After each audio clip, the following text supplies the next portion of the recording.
हे guys, welcome back. Second wave के बाद India finally unlock हो रहा है। धीरे धीरे रेस्ट्रिक्शन हट रहे हैं और ऐसे में सबसे इम्पॉर्टेंट टॉपिक जो आता है वो है वैक्सीनेशन का। आज इसी पे बात करेंगे। कुछ वैक्सीन से रिलेटेड मिथ्स पे, क्वेश्चंस पे, अफवाहों पे एक नज़र डालेंगे और उन्हें समझने की कोशिश करेंगे। ये वीडियो थोड़ा लंबा होने वाला है, इसलिए रिक्वेस्ट करूँगा कि आप एंड तक देखें और इसे प्लीज़ शेयर करें। शायद ये किसी की मदद करे वैक्सीनेशन को समझने में। वैक्सीन को लेके जहाँ एक और अवेयरनेस फैलाई जा रही है, वहीं मिस इन्फॉर्मेशन भी उतनी ज़्यादा है। वैक्सीन से related propaganda social media sites पे ज़ोरों पे है। कोई कहता है लगा लो, कोई कहता है मत लगाओ। अब किसकी बात सुने? सोशल मीडिया प्लेटफॉर्म्स भी अपनी साइड से इन्फ्लुएंसर्स और ब्लॉगर्स को अवेयरनेस फैलाने के लिए बोल रहे हैं, लेकिन इतनी इन्फॉर्मेशन के बाद भी कहीं ना कहीं आम आदमी कन्फ्यूज है। वैक्सीन को लेके इतना डर क्यों है? ये डर ओवरनाइट तो आया नहीं, फिर कैसे आया ये डर? 1920 पेंडेमिक में, जिसमें 50 करोड़ से ऊपर सस्पेक्टेड केसेस थे और लगभग 5 करोड़ से ऊपर लोगों ने अपनी जानें गंवाई, उसके ऑलमोस्ट 100 साल बाद ऐसा कुछ दुनिया ने एक्सपीरियंस किया है। उस वक्त पैदा हुए लोगों में से आज मुश्किल से ही कुछ लोग इस दुनिया में होंगे। कहने का मतलब ये है कि ये ना सिर्फ पब्लिक बल्कि गवर्नमेंट्स के लिए भी नया है। जितनी तेज़ी से इस वायरस ने तबाही मचाई है, उतनी ही तेज़ी से हमारे साइंटिस्ट ने कोविड-19 की वैक्सीन पे प्रोग्रेस भी की है और हमें शुक्रगुजार होना चाहिए उनकी इस मेहनत का। पर यह सफ़र मिस इन्फॉर्मेशन या कहीं इन्फॉर्मेशन क्लियर ना होने की वजह से थोड़ा कंट्रोवर्शियल रहा है और शायद यही वजह है डर की और इस सारे कन्फ्यूजन की। कभी वैक्सीन्स को एक परफेक्ट सोल्यूशन बताया गया, फिर कभी कहा गया कि ये फुल प्रूफ तो नहीं है लेकिन ये आपकी जान बचा सकती है।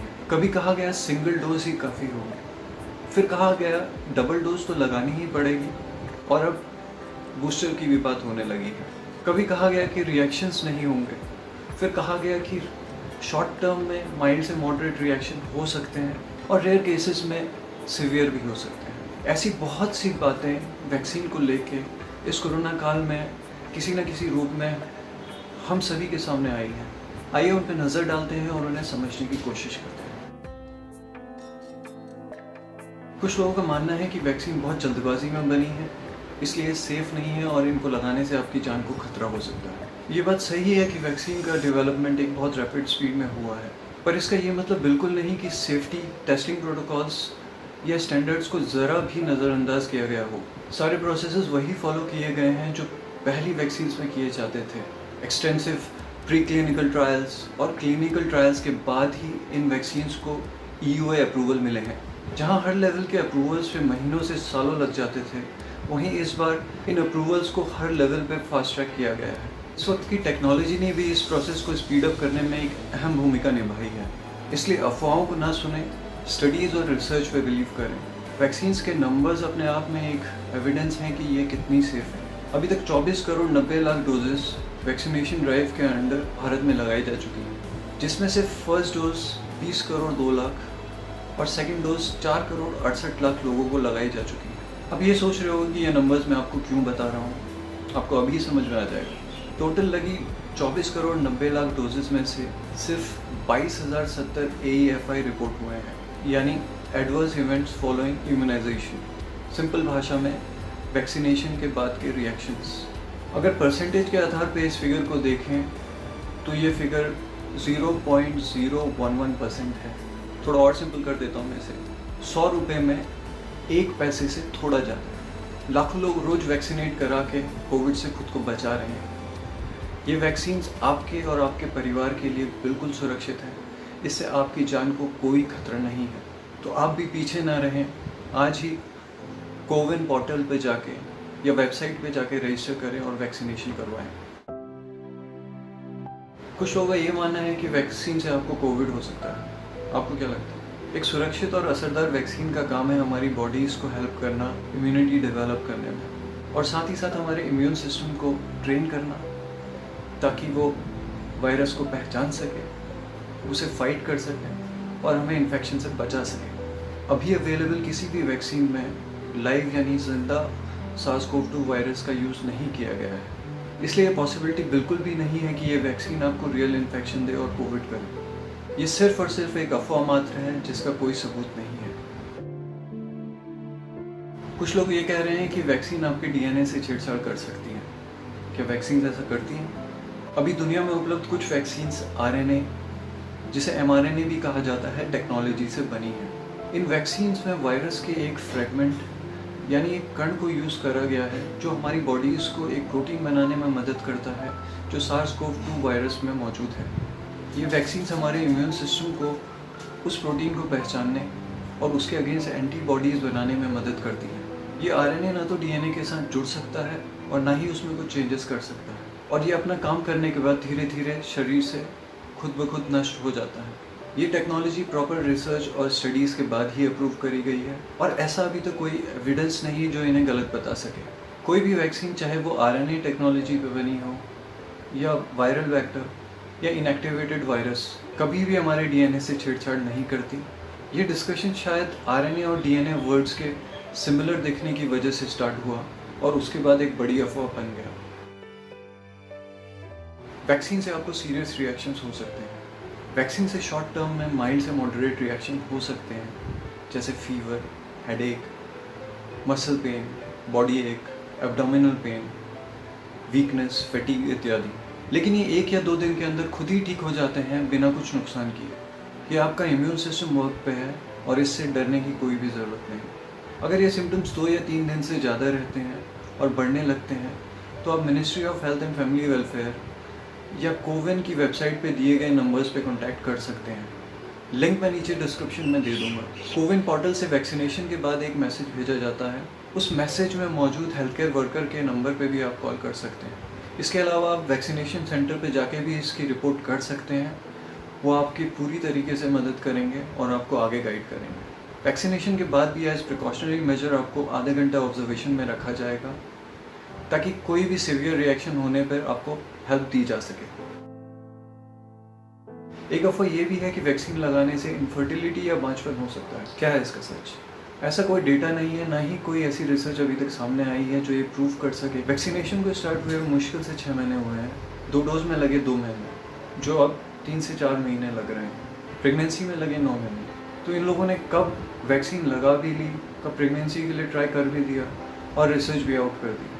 आप खुद इस टाइमलाइन को समझने की कोशिश करो तो आपके समझ में आएगा कि फेक न्यूज़ से ज़्यादा और कुछ नहीं है। इसके पीछे ना कोई एविडेंस है, ना कोई डेटा। इनफर्टिलिटी का वैक्सीनेशन से कोई कनेक्शन नहीं है। ये सिर्फ एक अफवाह मात्र है जिसका कोई सर, पैर या हाथ नहीं। अब ये अफवाह किसने फैलाई इसका मुझे पता नहीं, लेकिन कुछ लोगों का मानना है कि गवर्नमेंट वैक्सीन के थ्रू लोगों में माइक्रोचिप प्लांट कर रही है ताकि वो हम पे सर्वेलेंस कर सके। ऐसी कोई भी टेक्नोलॉजी अभी तक डेवलप नहीं हुई है जिससे ऐसा किया जा सके। इस अफवाह का सच ठीक उस 2000 के नोट की तरह है जिसमें 2016 में ही चिप लग गई थी। आगे आप खुद समझदार हैं। कुछ लोगों को मानना है कि नेचुरल इन्फेक्शन के थ्रू जो हमें इम्यूनिटी मिलती है वो वैक्सीन की इम्यूनिटी से बेटर है। कोविड-19 के केस में इस थ्योरी के सपोर्ट में कोई एविडेंस या डेटा अभी तक अवेलेबल नहीं है। नेचुरल इन्फेक्शन से प्रोटेक्शन ज़रूर मिलता है, लेकिन ये किस लेवल का मिलता है और कितने दिन तक रहता है, इस पर रिसर्च की जानी अभी बाकी है। कोविड से रिकवरी के बाद भी रीइन्फेक्शन के केसेस सामने आए हैं और ये बात कहीं ना कहीं प्रूव करते हैं कि नेचुरल इन्फेक्शन से मिली इम्यूनिटी लिमिटेड है, एटलीस्ट कुछ केसेस में। तो क्या सही होगा कि हम इस बेसिस पे अपनी लाइफ को रिस्क में डालें? आप ही बताइए। रीइन्फेक्शन के केस में कोई गारंटी नहीं कि ये इन्फेक्शन माइल्ड ही होगा, ये सीरियस और सिवियर भी हो सकता है और आपकी जान भी जा सकती है। इस वक्त जब वैक्सीन्स अवेलेबल हैं तो ये रिस्क लेना नहीं बनता। दूसरी ओर वैक्सीन्स आपको वायरस के अगेंस्ट स्ट्रॉन्ग, बेटर और लॉन्ग लास्टिंग प्रोटेक्शन देती हैं। हम सभी ने सेकेंड वेव में देखा है कि सीरियस होने के बाद लोगों का क्या हाल हुआ है। कोविड और नो कोविड आपको वैक्सीनेशन ज़रूर करवाना चाहिए और अपने को सेफ करना चाहिए। उन लोगों को जिन्हें डायबिटीज़ की प्रॉब्लम है, हाइपरटेंशन की प्रॉब्लम है, किडनी की प्रॉब्लम है, हार्ट की प्रॉब्लम है या और कोई मेडिकल कंडीशन है, उन्हें ज़्यादा बड़ा रिस्क है इस वायरस से। ये सारे लोग हाई रिस्क कैटेगरी में आते हैं और कोविड होने पे इनकी कंडीशन सिवियर हो सकती है और ये वायरस जानलेवा भी बन सकता है उन लोगों के लिए। उस स्थिति में कोविड ना सिर्फ लंग्स बल्कि बॉडी के दूसरे ऑर्गन्स को भी अफेक्ट कर सकता है और बात मल्टीपल ऑर्गन फेलियर तक जा सकती है। वैक्सीनेशन ही एकमात्र उपाय है उस कंडीशन से बचने का। इम्यून डिसऑर्डर और एलर्जिक रिएक्शन वाले लोगों को भी वैक्सीन से डरने की बिल्कुल ज़रूरत नहीं है। वैक्सीनेशन के टाइम पे अपनी मेडिकल फाइल्स, अपनी मेडिकल रिपोर्ट्स साथ लेके जाएं और वैक्सीनेशन सेंटर पे उन्हें ऑफिशियल्स को दिखाएं और अपने इश्यूज़ के बारे में बताएं। वो आपके सारे डाउट्स क्लियर करेंगे और आप शांति से वैक्सीन लगवा सकोगे। स्वस्थ लोगों को वैक्सीन की ज़रूरत नहीं। सेकेंड वेव ने ये क्लियर कर दिया है कि ना सिर्फ ओल्ड एज बल्कि 45 से नीचे की एज वाले लोगों को भी इस वायरस से उतना ही रिस्क है। हो सकता है आप अच्छे इम्यून सिस्टम की वजह से इस वायरस को फाइट कर लें और आपकी कंडीशन सीवियर ना हो, पर इसकी कोई गारंटी तो नहीं। और ये वायरस जैसे जैसे म्यूटेट हो रहा है वैसे वैसे उतना ही खतरनाक बनता जा रहा है। एक बार कंडीशन ख़राब होने पर इससे बाहर निकलना लगभग मुश्किल हो जा रहा है। इसलिए अपनी लाइफ को रिस्क में ना डालें। ये वैक्सीन ना सिर्फ आपको कोविड से बचाएंगी बल्कि वायरस के ट्रांसमिशन को भी कम करेंगी और आपकी फैमिली और कम्युनिटी को प्रोटेक्ट करेंगी। एक अफवाह ये भी है कि जिन लोगों को वैक्सीन लगी है उनके टेस्ट पॉजिटिव आएंगे वायरस के लिए। इस वक्त अवेलेबल किसी भी वैक्सीन में वायरस के लाइव स्ट्रेन या जिंदा कणों का इस्तेमाल नहीं किया गया है, इसलिए वैक्सीन्स का आपकी टेस्ट रिपोर्ट पॉजिटिव आने से कोई कनेक्शन नहीं है।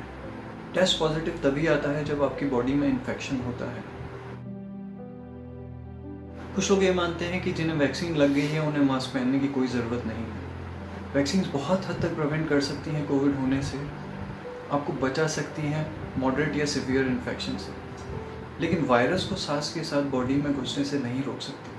मास्क पहनने से न सिर्फ आप खुद को ब्रेक थ्रू इन्फेक्शन से बचाते हो बल्कि वायरस के ट्रांसमिशन को भी रोकते हो। ये वैक्सीन तभी कारगर होंगी जब हम कोविड अप्रोप्रिएट बिहेवियर्स को रिलीजियसली फॉलो करेंगे। इसलिए इम्पॉर्टेंट है कि वैक्सीनेशन के बाद भी आप मास्क पहनें, सोशल डिस्टेंसिंग रखें और हाथों को सैनिटाइज करें। प्रेग्नेंट या लैक्टेटिंग वुमेन इंडिया की किसी भी वैक्सीन के ट्रायल का पार्ट नहीं रही हैं और यही वजह है कि इस ग्रुप को वैक्सीनेशन ड्राइव में इंक्लूड नहीं किया गया था। हालांकि लैक्टेटिंग वुमेन को रीसेंट गाइडलाइंस में वैक्सीनेशन के लिए अलाउ कर दिया गया है, पर प्रेग्नेंट लेडीज़ के केस में कोई भी डिसीजन आना अभी बाकी है। कुछ संस्थाएं, कुछ संगठन, कुछ एक्सपर्ट्स प्रेग्नेंट लेडीज़ के लिए वैक्सीनेशन को थम्स अप दे रहे हैं और ये कह रहे हैं कि आप वैक्सीनेशन करवाइए। ऐसा ही आर्टिकल कुछ दिन पहले मुझे न्यूज़ 18 में दिखा, उसका लिंक मैं आपके लिए डिस्क्रिप्शन में दे दूँगा, आप चाहे तो उस आर्टिकल को पढ़ सकते हैं। डेटा ना होने के अभाव में गवर्नमेंट भी इस विषय में कोई रिस्क नहीं लेना चाहती। कोविशील्ड एस्ट्राजेनेका जो यूके में भी यूज़ हो रही है, वहाँ भी इस वैक्सीन को प्रेग्नेंट लेडीज़ के लिए रिकमेंड नहीं किया जा रहा। वहाँ की अथॉरिटीज़ के हिसाब से फाइज़र और मॉडर्ना इस वक्त बेटर ऑप्शन है और उनकी ये रिकमेंडेशन यूएस से उपलब्ध डेटा पे आधारित है, जहाँ ऑलरेडी 1 लाख से ऊपर प्रेग्नेंट लेडीज़ को फाइज़र की डोज दी जा चुकी है और उसमें कोई इश्यूज सामने नहीं आए हैं। आने वाले दिनों में सरकार इस विषय पे कोई ना कोई निर्णय ले सकती है और ऐसा भी हो सकता है कि फाइज़र की वैक्सीन को अलाउ कर दिया जाए। इस विषय में कोई भी अपडेट के लिए आप ministry of health and family welfare की वेबसाइट और उसके ट्विटर हैंडल पे नज़र रख सकते हैं। विच वैक्सीन इज़ बेटर? भारत में इस वक्त अवेलेबल तीनों वैक्सीन्स कोरोना वायरस को फाइट करने में कारगर हैं। ऐसा कोई भी हेड टू हेड कंपैरिजन किसी ट्रस्टेड मेडिकल प्लेटफॉर्म पे आज तक नहीं हुआ जो ये कह सके कि कौन सी बेटर है। तीनों वैक्सीन्स की एफिकेसी में थोड़ा बहुत अंतर है, पर एफिकेसी आपको सिर्फ लैब रिजल्ट्स के बारे में बताती है, इफ़ेक्टिवनेस के बारे में नहीं, जो कि वैक्सीनेशन के रिजल्ट्स पे निर्भर करते हैं। आने वाले टाइम में जैसे जैसे वैक्सीनेशंस के नंबर बढ़ेंगे और डेटा अवेलेबल होगा, तब शायद इफ़ेक्टिवनेस के आधार पे हम ये कह पाएँ कि पहली दूसरी से बेटर है या तीसरी से बेटर है। तब तक जो भी वैक्सीन आपके निकटतम सेंटर पर अवेलेबल है उसे लगवाएं और ख़ुद को कोरोना से सुरक्षित करें। Can I change my vaccine for my second dose?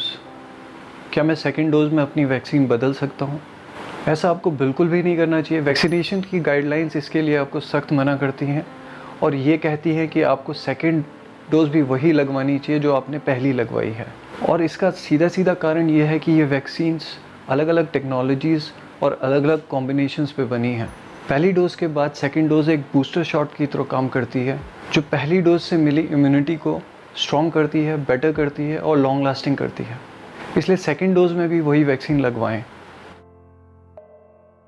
What is the gap between the first dose and the second dose for the vaccines available in India? First dose से सेकेंड डोज का gap क्या है? अभी available तीनों vaccine का first dose से second dose का gap कुछ इस तरह है। कोविशील्ड 84 डेज़ यानी 84 दिन, कोवैक्सीन 28 डेज़ यानी 28 दिन, स्पुतनिक वी 21 दिन यानी 21 डेज़। इंडिया से बाहर जाने वाले ट्रैवलर्स के लिए कोविशील्ड के गैप को 28 डेज़ यानी 28 दिन कर दिया गया है। इसके लिए आपको अपने ट्रैवलिंग डिटेल्स और रीजंस प्रोवाइड करने होंगे। किसी भी वजह से या वैक्सीन की शॉर्टेज की वजह से अगर सेकेंड डोज थोड़ा आगे पीछे हो जाए तो चिंता का विषय नहीं है। यूके और कनाडा में कोविशील्ड की सेकेंड डोज का गैप 4 महीने रखा गया है। ये मैं आपको इसलिए बता रहा हूँ ताकि 1-2 दिन आगे पीछे होने पे आप टेंशन ना लो। और अब तो वैक्सीनेशन के सर्टिफिकेट पे सेकेंड डोज की डेट लिखी हुई आ रही है। उसकी फर्स्ट डेट से लास्ट डेट के बीच का गैप 28 दिन का है। बेटर ये होगा कि आप अपनी सेकेंड डोज की डेट अपने शेड्यूल के हिसाब से पहले ही फाइनल कर लें और उसे बुक कर लें।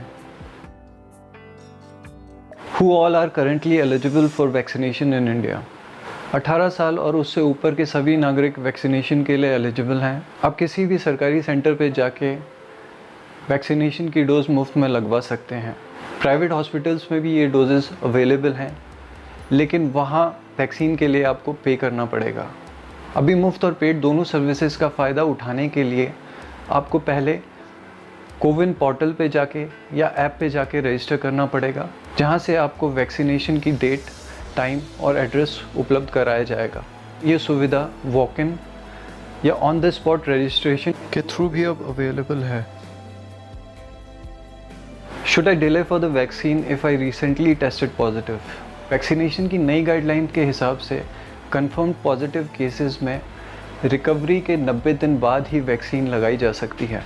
मोनोक्लोनल और प्लाज्मा थेरेपी के केस में आप डिस्चार्ज के 90 दिन बाद वैक्सीनेट करवा सकते हैं। अगर आपको लगता है कि आपको सिम्टम्स थे और आपने टेस्ट नहीं करवाया, तो आपको सिम्टम ख़त्म होने के 14 दिन का वेट करना चाहिए और उसके बाद ही वैक्सीनेट करवाना चाहिए। Should I delay the second dose if I got tested positive after the first dose? And for how long? नई गाइडलाइंस के हिसाब से फर्स्ट डोज के बाद पॉजिटिव होने पे आपको रिकवरी के 90 दिन बाद ही सेकेंड डोज लग सकती है। Is there any vaccination program for children? अभी तक वैक्सीनेशन प्रोग्राम में बच्चों को शामिल नहीं किया गया है। अभी वैक्सीनेशन सिर्फ 18 साल और उससे ऊपर की उम्र वालों के लिए है। हालांकि 12 साल से 18 साल के एज ग्रुप के लिए गवर्नमेंट ने पिछले महीने ट्रायल्स अलाउ कर दिए हैं और बहुत जल्द इनके अप्रूवल की उम्मीद है। What is a vaccine and how it works? Vaccine का पहली बार इस्तेमाल 1796 में सामने आता है। उस वक्त एडवर्ड जेनर नाम के एक डॉक्टर ने 13 साल के लड़के को वैक्सीनिया वायरस यानी काउपॉक्स के वायरस से वैक्सीनेट किया था। उसके फलस्वरूप वो लड़का स्मॉल पॉक्स के वायरस से बिल्कुल इम्यून हो गया था। तब से लेकर आज तक वैक्सीन्स पे काफ़ी रिसर्च और काम हुआ है और आज दुनिया में 20 से भी ज़्यादा बीमारियों और इन्फेक्शंस के लिए वैक्सीन्स अवेलेबल हैं। WHO के आंकड़ों के हिसाब से वैक्सीन के यूज़ से polio, influenza, measles, tuberculosis, tetanus इत्यादि से होने वाली लगभग 20 से 30 लाख मौतों को सालाना रोका जाता है। वैक्सीन्स की हिस्ट्री एक बहुत बड़ा प्रूफ है कि किस तरह वैक्सीन्स ने हर आउटब्रेक, हर एपिडेमिक और पेंडेमिक में इंसान की जानें बचाई हैं। ये काम किस तरह करती हैं? वैक्सीन्स हमारे इम्यून सिस्टम को ट्रिगर करती हैं बैक्टीरिया और वायरसेस को रिकग्नाइज़ करने में। साथ ही हमारे इम्यून सिस्टम को ट्रेन भी करती हैं एंटीबॉडीज़ बनाने में। इन वैक्सीन्स को बनाने में ज़्यादातर किल्ड, इनएक्टिवेटेड या वीकेंड वायरसेस का यूज़ किया जाता है और यही वजह है इन वैक्सीन से कोई भी रियल इन्फेक्शन नहीं होता। ये सिर्फ वायरस को मिमिक करती हैं, यानी वायरस की नकल भर करती हैं ताकि हमारी बॉडी उसे आइडेंटिफाई कर सके और उसे फाइट कर सके। वैक्सीन्स को ज़रूरत के हिसाब से ओरली या इंजेक्ट करके दिया जा सकता है। इस कोरोना काल में वैक्सीन ही एकमात्र तरीका है इस वायरस से खुद को बचाने का, लेकिन वैक्सीन्स भी तभी काम करेंगी जब हम रूल्स को फॉलो करेंगे। मिस इन्फॉर्मेशन से बचें, फेक न्यूज़ और सोशल मीडिया पे चल रहे प्रोपेगेंडा से बचें। सोशल मीडिया न्यूज़ से ज़्यादा एक सोच है। एक बात करता है, दूसरा दूसरी और तीसरा तीसरी, और इन बातों को कई बार सपोर्ट करने के लिए मनगढ़ंत कहानियाँ बनाई जाती हैं। सच या सही इन्फॉर्मेशन से ज़्यादा ये खेल हिट्स और लाइक्स और पेड कैंपेन्स का है। तो इसको सिर्फ मनोरंजन के लिए इस्तेमाल करें और किसी की भी बात के बहकावे में ना आएँ। वैक्सीन को लेकर आपके मन में कोई शक या सवाल है तो ट्रस्टेड ऑर्गेनाइजेशंस की वेबसाइट और गवर्नमेंट की वेबसाइट पे जाके चेक करें, वहाँ सारी इन्फॉर्मेशन अवेलेबल है। आप उन साइट्स पे दिए गए फ़ोन नंबर्स पे भी कांटेक्ट कर सकते हैं। अपने डॉक्टर को कांटेक्ट करने का ऑप्शन आपके पास हमेशा अवेलेबल है। अपनी फैमिली में, अपने फ्रेंड्स में, अपने पड़ोस में जिस किसी ने भी वैक्सीन कराई हो, उनसे बात करें। उनके एक्सपीरियंस से आपका आधे से ज़्यादा डर दूर हो जाएगा। आपको कई क्वेश्चंस के आंसर्स मिल जाएंगे और आपके कई कन्फ्यूजन क्लियर हो जाएंगे। 5 मिनट की बात के लिए कोई मना नहीं करता, तो बिल्कुल भी हेजिटेट ना करें। इस बात के साथ ही मैं इस वीडियो को ख़त्म करूँगा। आज ये वीडियो बहुत लंबा हो गया, लेकिन शायद ये इन्फॉर्मेशन किसी के काम आए, किसी को कुछ हेल्प करे। मिलते हैं दूसरे वीडियो में। Thanks for watching.